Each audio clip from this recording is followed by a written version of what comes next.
Good afternoon. Today is Tuesday, March 21st. The time right now in Singapore is 3 minutes past noon.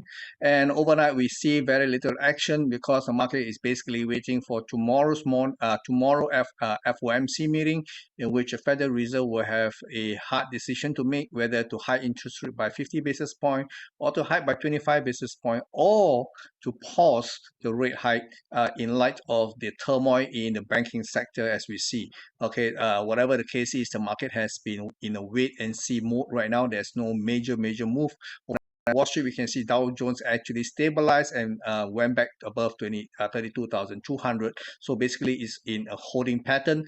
There is scope for the market to edge a little bit higher, going to 32,500 to 32,800 levels. If the market goes into this level, it is actually a sell zone. So if we get a sell signal within this range of prices, it is actually more beneficial to trade to the downside than the upside. Okay, and S&P 500 remains the same. We have a bit of a rebound, but last night we have no new high for the week itself.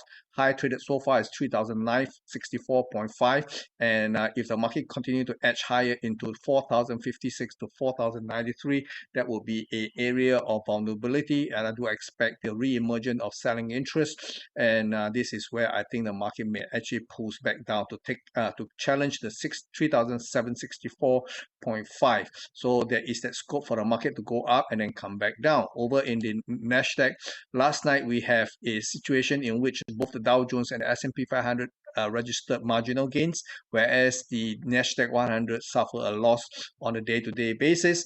So we can see the high traded is 12,674.3, and this is an there's a very good likelihood that we may have already seen the high for Nasdaq 100.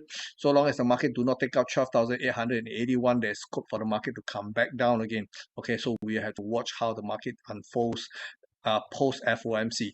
Over in the Nikkei 225, we can see Nikkei today is closed for the vernal equinox day, which is a new holiday, which only recently has been enacted by the Japanese parliament, and there is no market today. But based on yesterday's trading pattern, we can see the market has the possibility of possibly rebounding higher, ideally to within 27,435 to 27,700. So if this is the case, look out for possible sell signals to sell this market all the way down to 25,661. Okay, over in Hang Seng, we see a bit of a rebound, but very marginal, almost inconsequential. I think the market momentum is suggesting that we may see further losses in the days ahead, possibly towards the 17,400 to 18,100 range. That will be the technical buy range. Okay, over in the CSI 300, which is a major Chinese mainland equity index, there is hardly any activity. Market looks like it may be drifting lower marginally to somewhere between 3,860 to 3,920 levels. I think that area possibly may see the re-emergence of some kind of profit taking. So we watch out those levels. Over in the energy market, we can see that there was a rebound in the crude oil prices from a low of $64.33 from the Friday's low. So we can see this rebound here may extend higher, but you see, if you want to buy, I think not sure whether this is a great place to buy, but if you can take your chance and place your stop below $64, hoping that the market may actually go up to $72.60 thereabout, I think there is scope for that bounce here. But by and large, I still see further weakness in the months ahead, possibly below $64.33. Like I said, that I mentioned, ideally the price should want to go and challenge $62 and not $61. I think that will be a much better area to go in to buy, but let's see what happens. Okay. Over the gold market, we saw that gold actually surged to a new high for the year at $2,009.84. Now, this $2,000, of course, is a very nice and round number, and eventually it broke. But on the day, the hour that it broke, you can see what happened. The market has a reversal pattern. So that is cautioning us not to chase this market any further. There is a possibility the market may have hit a temporary high. We may see a pullback to as deep as $1,900. Now, that will be a great price to consider repositioning longs. Okay, so this area of price range is between 1,833 to 1,910. So do watch out for the possibility of gold pulling back into this bracket, and then if it does, then will be great news for all of us because we can buy at a much cheaper price. Okay, silver traded to a high overnight at $22.72. There's no sign that it is coming back down again. So it may come down together with gold if gold actually pulls back. But again, we have to see, because the attention right now is not on silver, it's on gold basically. But if we have a pullback to $21 or $21.30, that will be a great place to consider buying. Okay. Over in the dollar index, we continue to see weakness in the dollar index as a dollar pulls back.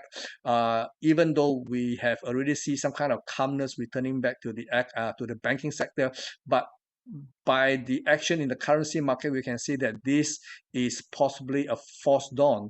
There's a possibility that this thing is not over yet, and I do personally believe that more banks is probably will meet the same fate, and there it will cause further stress in the banking sector. We can see prices are coming back down. The dollar is coming back down, and there is a possibility it may just continue to drift lower and lower to all the way to 101.80. Unfortunately, yesterday I went long near this low price of 103, and market has gone below my buying price now. I just hope that there's a marginal rebound in the hours ahead, so I can relieve myself of that long position and then reposition my long at 101.15 to 101.80 levels, because overall long term I'm still bullish on the dollar. Okay.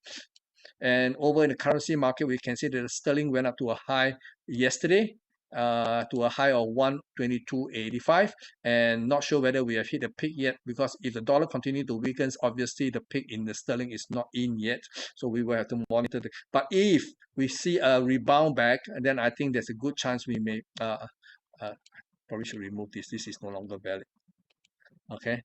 So if we can see a rebound, that would be great, but we will have to see how things pans out. This low here that we saw could be a technical level 120. So if we, for whatever reason, see a pullback to 120, that will be a great level to reposition longs in the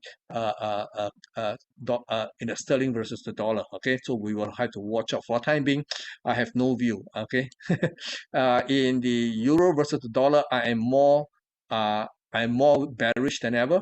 If the market managed to rebound even higher to 107.70 to 108.35, that will be an area in which I'll be very, very keen to look for selling interest. If it does, I'm more than happy to sell euro versus the sterling, okay, because the euro is fundamentally weak. Okay, over in Aussie, this market is a bit neutral. It seems to be forming in a three-wave rally. If the market can actually go up and do a marginal high somewhere around the 0.6740, that will be a great level, followed by a sell signal. I think the market is going to go back down and take out the 65.50 levels. Okay. Over in the dollar yen, we can see the dollar continue to weaken very much like what we saw in the dollar index. So yesterday we have a low of 130.54, and it does not look like it has reversed yet. So there is the possibility we may see much a marginally lower price. But again, do not expect too much going into the FOMC. It will be explosive only after the FOMC meeting. Okay, so in the meantime, for the next 24 hours, not 24 hours, yeah, 24 hours, I don't expect too much of activity in all markets across the board. Okay. Over in dollar CAC, we're also seeing very much like what we saw in Aussie versus the dollar. We're probably seeing a three-way corrective, and if I'm already short from a position that I held for more than 2 weeks, and if the market continues to drift lower to 136, I'm more than happy to take profit and then exit the market and see what happens next. Okay. Over in Bitcoin, we can see Bitcoin continue to charge higher. This morning, we have a marginal high, 28,567. So this thing has been going up non-stop since the low that was traded on March 23rd. So we can see, on March the 10th. So this is almost a 2 weeks old rally without having any sensible pullback. So it will be great to see if we can get some kind of pullback in the Bitcoin. So if we can get something like a 50%, that would be great. Let me see where the 50% mark is. Okay, if we can get some kind of 50% from this pullback here, that will be, I think, an ideal level to look for buying interest. Okay, and it so happens that 50% pullback also is very near this consolidation range. Okay, and I think 24,100 seems to be a fairly good price to actually reposition longs. Okay, and the issue with stablecoin is by no means over yet. I think that we will probably see an eruption in the stable coin space because simply the failure of Signature Bank is more impactful than the failure of Silvergate. But when two are combined, those are acting as a bridge to the normal traditional banking world. So if we have the bridge being burned, so stable coin basically would not be quite vulnerable to sell off. Okay. Now we have to watch this space. Over in Ethereum, we have a high of $1,846.50, and overnight we can see the pullback in Ethereum is a little bit deeper than what we saw in Bitcoin. So on a relative basis, I think the first pullback I think will be more viable, more visible in the Ethereum market. So if the market have a pullback 50%, it is also very near where the bottom of the last consolidation is, which is around $1,610. So we do watch out for those levels to come back. And if you want to buy, I think that will be a much sensible place to buy. Okay. In the meantime, that's all I have for you. Now remember, the FOMC is scheduled for tomorrow, but based on timing, we are 12 hours ahead of New York. So that will effectively put it on Thursday morning at 2 a.m.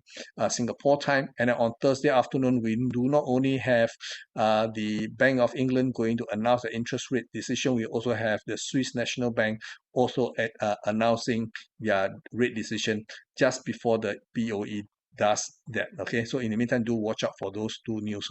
Okay, in the meantime, take care, and I will come back to you again tomorrow. Bye bye.